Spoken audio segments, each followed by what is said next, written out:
Hello and welcome to another Blood Red morning bulletin from us, the Liverpool.com team. I'm James Martin. Today I'm joined by Ben Bocsak, and on the agenda is Virgil van Dijk, who, with the win over West Ham, moved to 60 home games unbeaten with Liverpool, which is a new Premier League record, overtaking Manchester United's Lee Sharp. Ben, that's quite a record, isn't it? Yeah, I mean, it's pretty remarkable, and it's just indicative of, what a signing he's been. When he first arrived, people were complaining, sort of raising eyebrows at the fact that Liverpool had spent so much money on him. But his arrival has been transformational for Liverpool, and it's just more proof that it was money well spent in the end, Yeah, absolutely. Manchester City, of course, had that scene in their All or Nothing documentary where they were discussing the price, saying that 75 million was ridiculous. They, of course, went for Aymeric Laporte instead. Would you say that Liverpool have got the better deal there?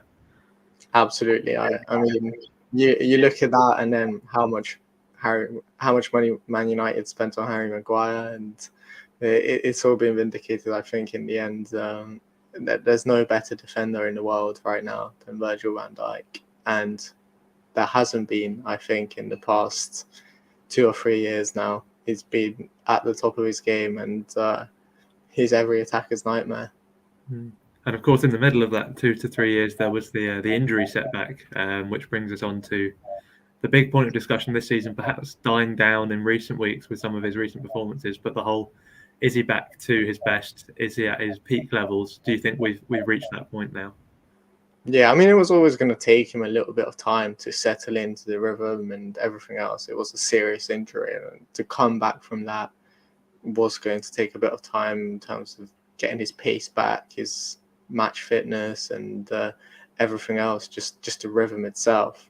But, Liverpool have kept 8 clean sheets in the last 12 games or something like that. And I think Van Dijk has featured in most of those games. So that just shows you what an outstanding player he is. And, he looks truly back to his form at the moment, playing that high line to perfection, really.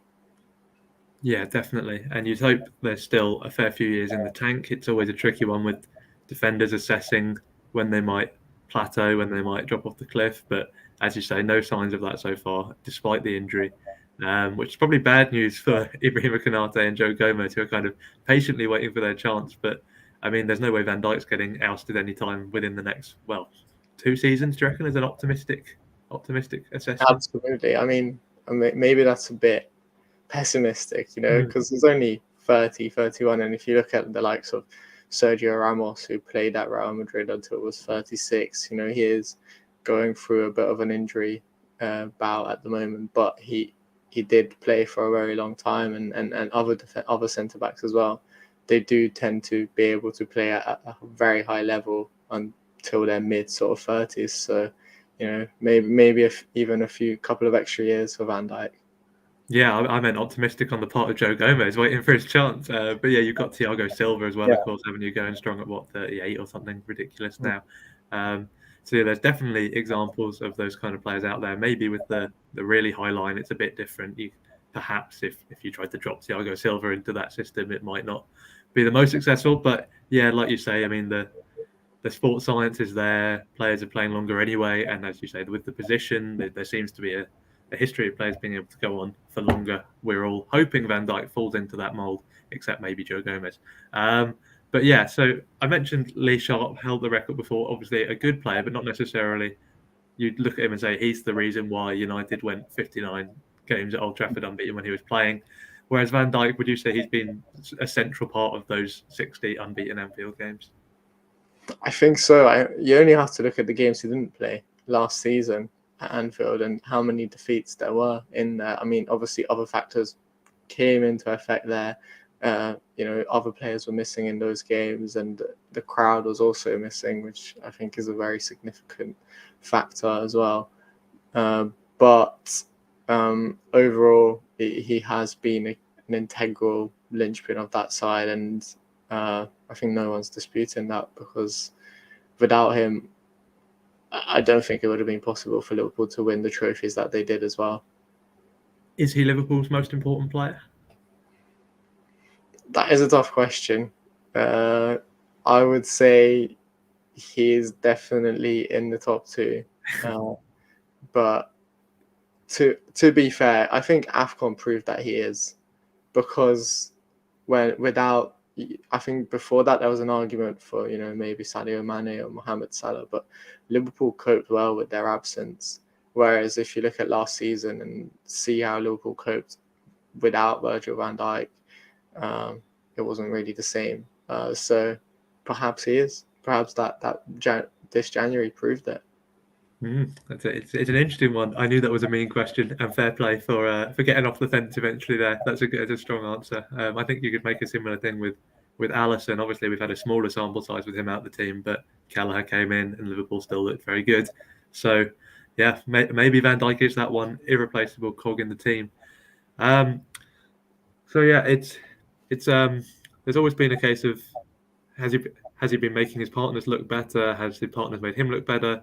So I suppose the question is, for you right now, who is the ideal Van Dijk partner in the Liverpool team? It's a tough one because Matip has been brilliant and Konate as well. I think if Liverpool are to persist with the high line, Konate seems to have grown into that role. And when Liverpool do go up against sort of pacey players like Lukaku and Werner, I think Konate proved in the Carabao Cup final that he's perhaps just a little bit more better suited to it than playing that high line. And so for me, it would be Konate. But it's very harsh on Matip because he's been outstanding as well. But I just think Matip is not as fast as Konate, and Konate edges it for me because of that factor. Yeah, I think it's nice for Klopp to have different options for different games. He mentioned something about how Konate's concentration isn't always fully there just yet, which isn't necessarily something you'd say about Matip. But yeah, as you pointed out, particularly in games where you're going to have those people sort of testing in behind, running with pace, you maybe want someone with the kind of the physicality and the strong physical attributes that Konate boasts. Then, of course, you've got Joe Gomez, who for a while was the undisputed first choice partner with Van Dijk. In the title-winning season, they put together a lovely partnership, and he seems to have dropped off the radar altogether. Do you think we'll see much more of that partnership, or do you think now it's just a waiting game for Gomez? It's hard for Gomez because you'd like to see that partnership again because it was very good when it was blossoming in that season, but. I think he's also someone who just needs a run of consecutive games, and I think for that reason he has a decision to make in the summer whether to stay at Liverpool and fight for his place or move elsewhere and get some regular game time, whether that's on loan or in a permanent deal. From now until the end of the season, unless there's a big injury crisis at the club, I don't think we will see that partnership that much, maybe not at all, because it seems like Klopp prefers Konate on the right and Matip on the right at centre back, and he sees Gomez as the sort of backup option for Van Dijk essentially. So yeah, I think it'll be difficult to see that partnership again unless Konate or Matip pick up injuries. And finally, this is a hard question without any prep, but I'm going to throw it to you anyway. Any sort of standout games or standout moments from those 60? That is a tough one.